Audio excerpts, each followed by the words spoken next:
أعوذ بالله من الشيطان الرجيم بسم الله الرحمن الرحيم الحمد لله رب العالمين والصلاة والسلام على سيدنا ونبينا أبو القاسم محمد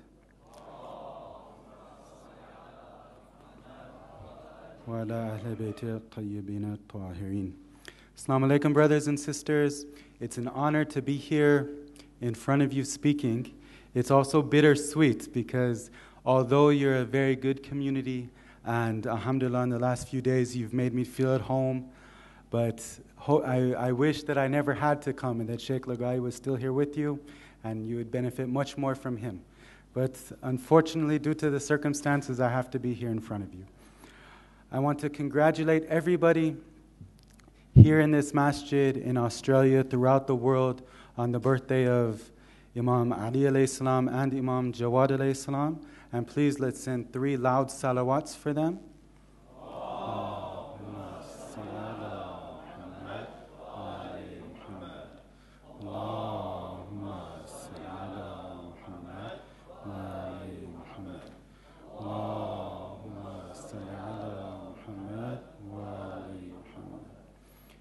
Now, there's many different types of speakers. For myself, I get a lot of energy from the crowd. So the louder your salawats are, the better the speech will be. So, inshallah.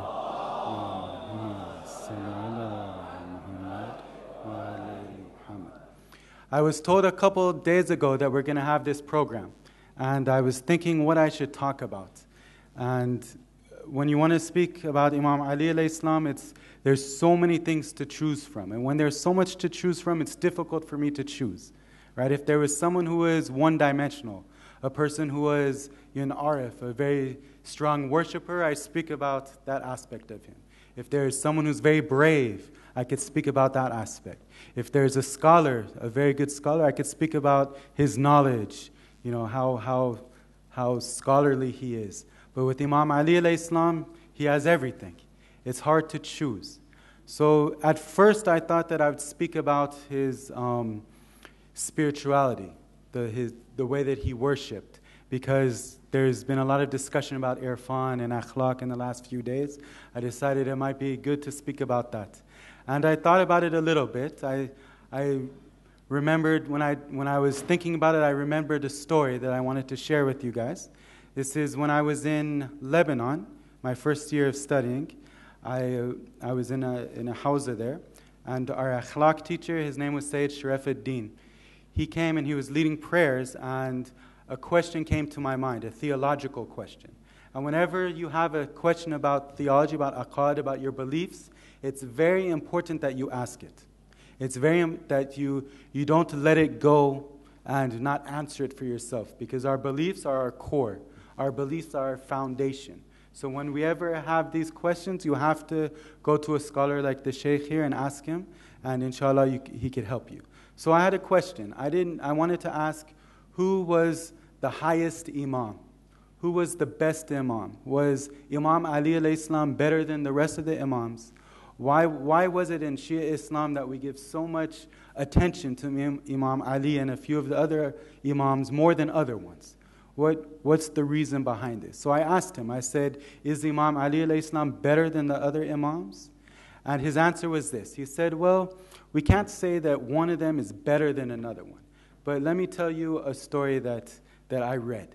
And he said, one day, Imam Zain al-Abidin alayhi salam, he was worshipping in a room, in his room in his house. And we know that Imam Zain al-Abidin was a great worshipper, the Sahif al-Sajadiyah.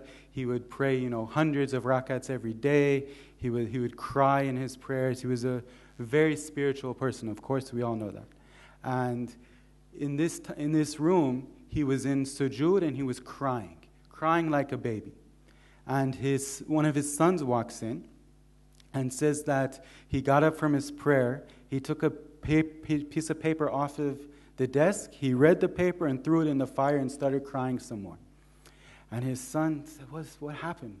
What was on that paper that was, so disturbing to him? And he asked him, he said, Father, why are you crying? What was on that paper? So Imam Zain al-Abidin alayhi salam, he said, he went like this, and he said nobody could worship like Imam Ali alayhi salam. Nobody could worship like him. And this was a story that he told me, and I wanted to share it for you. But after a little bit, I decided not to speak about the spiritual aspect of Imam Ali. And I decided to speak instead about his knowledge, and to speak about knowledge in Islam through the barakat of Imam Ali alayhi salam. So inshallah, with a loud salawat, I could get into the main subject.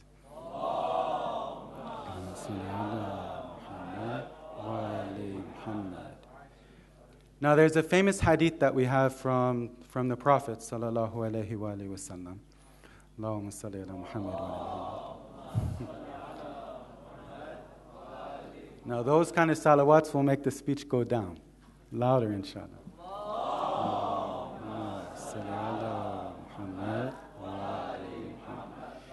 Now it's been narrated that the Prophet said, "Ana Medinatul Ilm wa Ali Babuha, faman arada al Medina wal Hikmah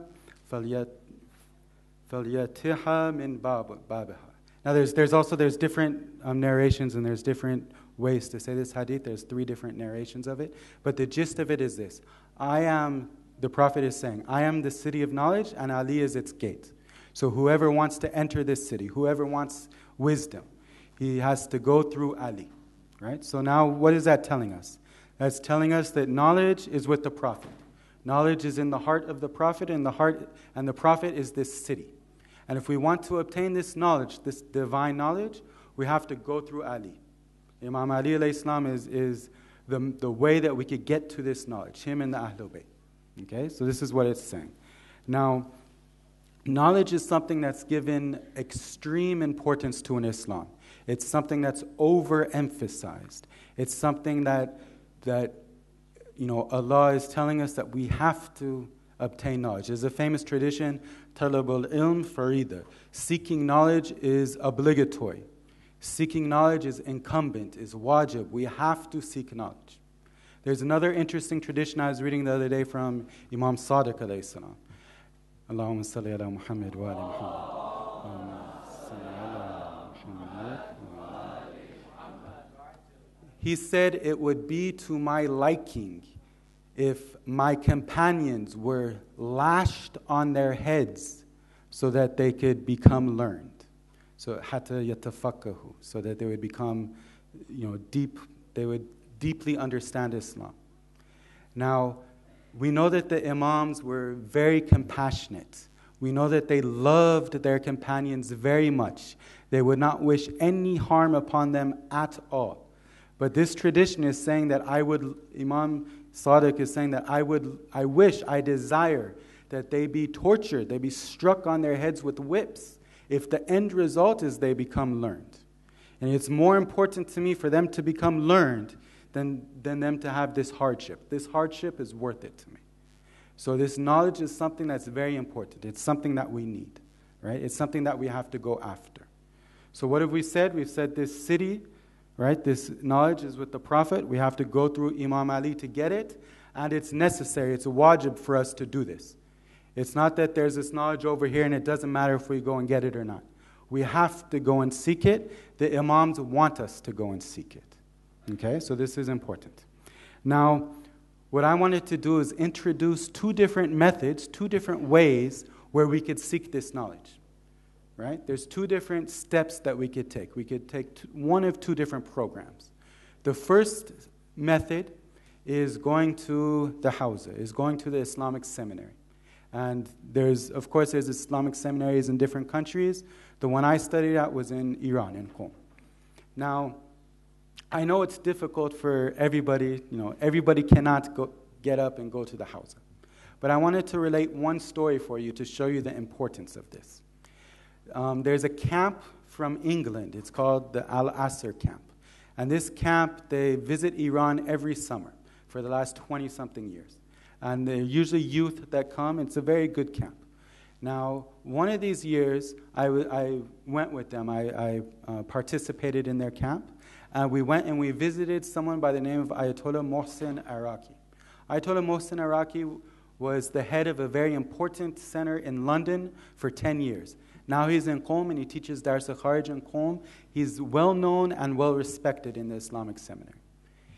Somebody asked him a question when I was there. They said, Ayatollah, is it obligatory for me to come and study in the Hawza? Do I have to come and study? Ayatollah Mohsen Iraqi, he responded with a story. He said, one time I was at a majlis, I was at a religious program, and this famous speaker was speaking. And on this program, a number of the Maraja were present. A number of the top scholars were present at this program. The scholar went and he addressed the crowd. He said, I want to tell you something important. And if I'm wrong, it's the duty of these Maraja in front of me to stand up and tell me I'm wrong. So I'm going to say something, and if I'm wrong, they have to tell me that I'm wrong. And he said, right now in Iran, we have about 40,000 religious scholars, 40,000 people who are studying in the Hawza or who have completed their studies. But we need 100,000. We need 100,000 people. So until we get that number, it's wajib al-kifai for everybody who's able to come and study in the Hawza. Right? None of them Maraja stood up. None of them objected. All of them stayed sitting in agreement. After the speech, Ayatollah Mohsen Iraqi says, I was with him, and one of the Maraja came up to him and said, I disagree with what you said. It's not 100,000, it's 1 million. Once there's 1 million people, then we have enough for now. But until then, you have to come. Now, if we look in Australia, there's not many people in Australia who have gone to the Hawza. There's the brother Zuhair right here. There's a few others. So there is a great need for these communities, for people of the communities to stand up and go to the Hawza. In the masjid that I'm from in Los Angeles, we have about 5 or 6 people from this one masjid who have gone to Qom. So it's not impossible, but it's something that's very important. So whoever has whoever wants to, whoever has a desire to do that, I encourage you to seriously think about it. In one of my classes, I was listening to Ayatollah Mukarram Shirazi, and I heard with my own ears, he said that it's wajib al-aini, not kifai, wajib al-aini upon every single individual who has 2 conditions to come to the Hawza. And they said, what are the 2 conditions? Number 1, he has the potential. Number 2, he has the desire. So whoever wants to and has the ability must do it. This is what Ayatollah Mukarram Shirazi said. So with that, let me get a salawat ala Muhammad wa ala Muhammad.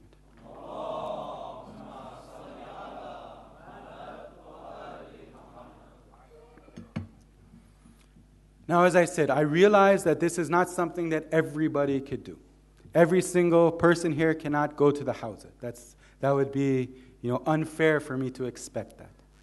Inshallah, 1 or 2 of you will go. But I know that everyone cannot do it. So what do we do if we can't go? Does that mean we don't have any responsibility?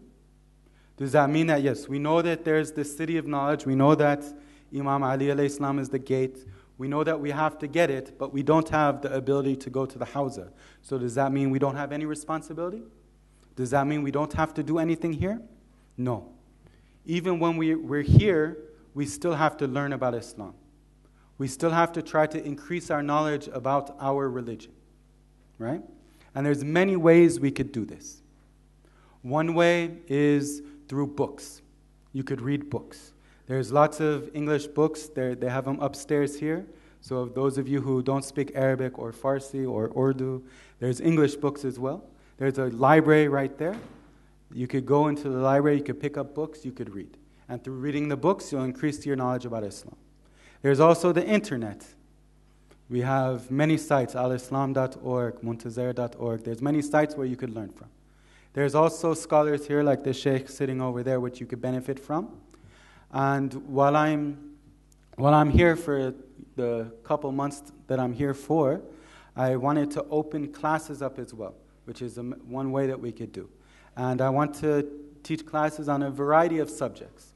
We could aqaid, fiqh, grammar, whatever you guys want. So if you want to to learn in a class. If you want to have a class with me, you have to talk to Sister Firuzan, and inshallah we'll set up a schedule. But hopefully next week we'll advertise a schedule for you to attend whatever classes there are. So whoever's serious, please come in and we could discuss it. Salawat ala Muhammad wa ali Muhammad.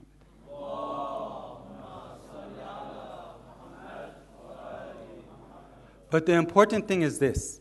We do not have an excuse not to know. Right? It's obligatory for us to know what the wajibat are, what our religious obligations are, and what the muharramat are, what the things that are prohibited for us are. We have to know these.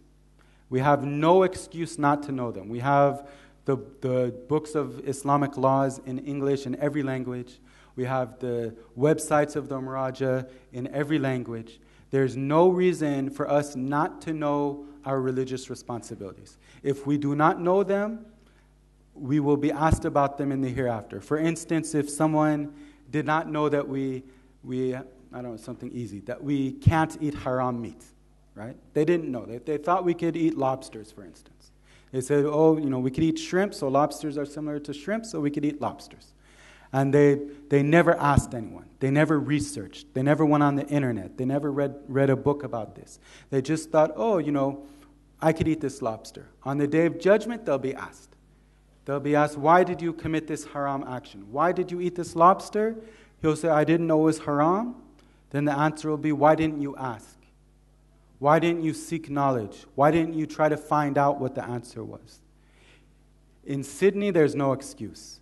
Maybe if you were living in the Amazon jungle or somewhere where there was no internet or no books, maybe then you'd have an excuse. But here, there's no excuse.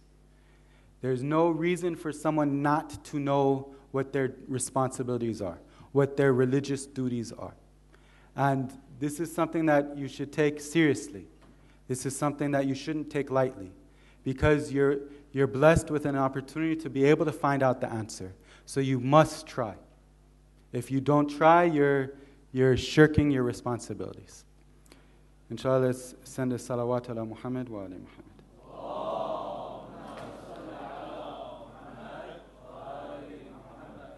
Now, sometimes not only do people not seek out knowledge, not only do people not go and try to find out what their religious duties are, they come to their own personal conclusions and they give fatwas themselves. They give verdicts themselves.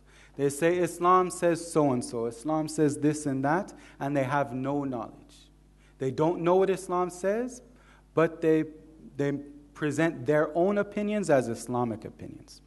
Now, what do you think happens here? Do you think that this is good? Of course not.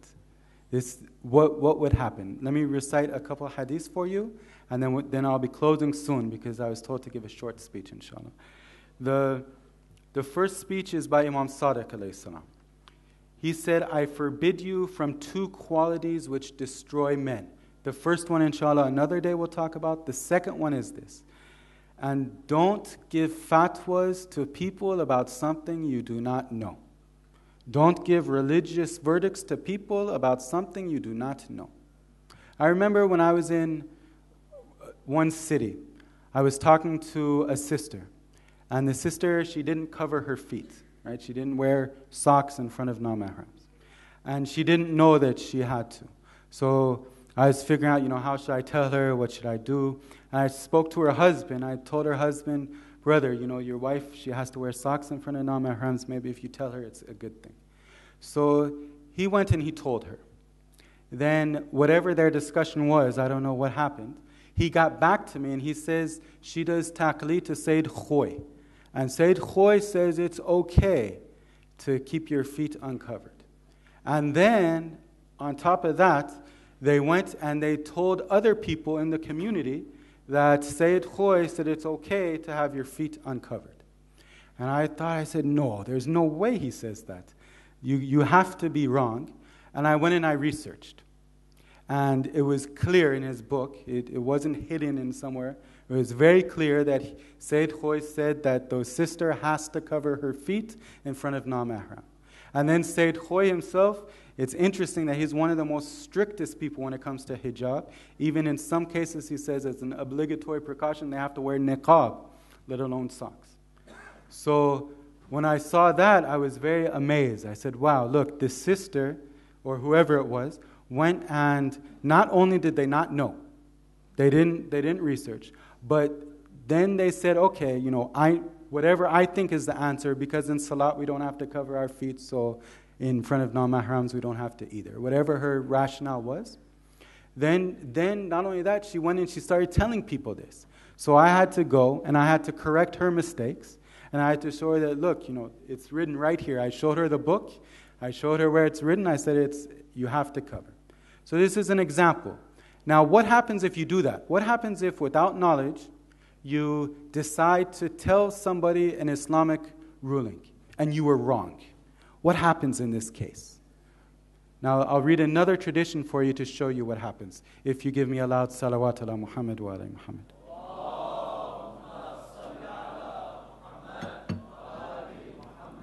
It looks like your salawats are getting a little lower, huh? You're getting bored?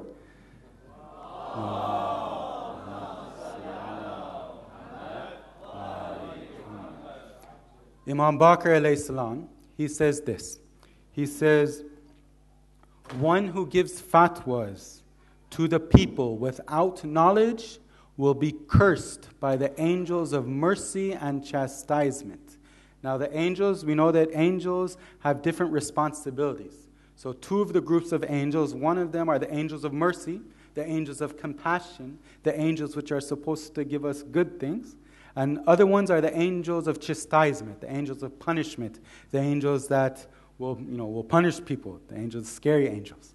Now he says that, Imam Waqar alayhi salam says that both of these groups of angels will curse this person. This person will be cursed by all of these angels, the one who gives fatwas to the people without knowledge. And then he goes on further. He says, and on him and on this person who does this rests the burden of what those people do. So if he tells them you can do something which was haram, and these people commit the haram action, then their sins will be on his shoulders. So this person who did not have knowledge, he gave his own fatwa, he gave his own opinion. So what happens? He's cursed by the angels, and the sins of the people that he told will be his burden. He'll have to answer for those sins. So that's very dangerous. I know myself, I have a lot of sins, and I don't need to take on the burden of other people's sins. And maybe you guys are more pious than me, but definitely we don't need to take on the burden of other people's sins. So this is something we have to be careful of. This is something that we have to make sure that we don't do. There's one brother that I know in Qom, a very learned sheikh, a very good sheikh. He's American as well. And he knows the fatwas of Sayyid Sistani and Sayyid Khamenei like the back of his hand. He knows them in and out. He's probably the strongest Western scholar that we have in fiqh.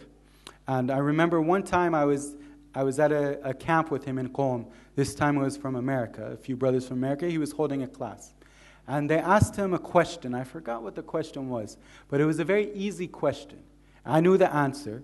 And the sheikh sat there for a minute, and he said, you know what, I don't know, let me check and I'll get back to you.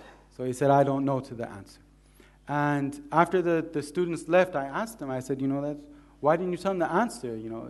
What's it called? This is the answer. You didn't know that? He's like, yeah, I know that that's the answer, but I had a small doubt if there was a condition. I had a small doubt if there was an exception. And because of this, I didn't want to answer.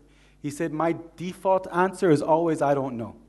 Unless I have 100% certainty that this answer is correct, that's the only time I'll answer. If I don't have this certainty, I'll never answer. I'll always check it and then respond. So this is how we should be. We shouldn't give people Islamic information unless we're certain it's correct. Unless we have this yaqeen, unless we're 100% sure. Otherwise, we could get into some danger. We could be cursed by the angels, as the hadith said. So this is something that we should take seriously. It's something that we shouldn't take lightly. And inshallah, we could implement it in our lives. Okay, please, another salawat ala Muhammad wa ala Muhammad.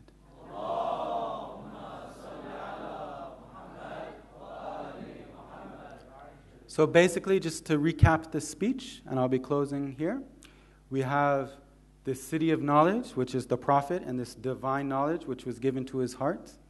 Then Imam Ali alayhi salam is the gate. So the only way to obtain this knowledge, the only way to get this knowledge is through the gate, is through Imam Ali and the Ahlul Bayt. Then we heard traditions where it's obligatory upon us to get this knowledge. So not only we know where it is, we also know that we have to get it. I also discussed how to get it, either going to the hawza or what to do when we're here in Sydney. And then I showed what happens if we decide to talk about things which we don't know about, how dangerous that is, especially when it comes to religious subjects. Now, again, I want to congratulate everyone on the births of Imam Ali alayhi salam and Imam Jawad alayhi salam, and I look forward to being a part of your community. Alhamdulillah, you've already made me feel like your own. You've already made me feel as part of this, great big family that you have here. And I really appreciate that, and I hope that, I don't let you down. I hope that I'm able to fill the role that you're expecting me to fill. And I hope that, inshallah, we can increase the friendships that we've already made. Wassalamu alaikum wa rahmatullahi wa barakatuh.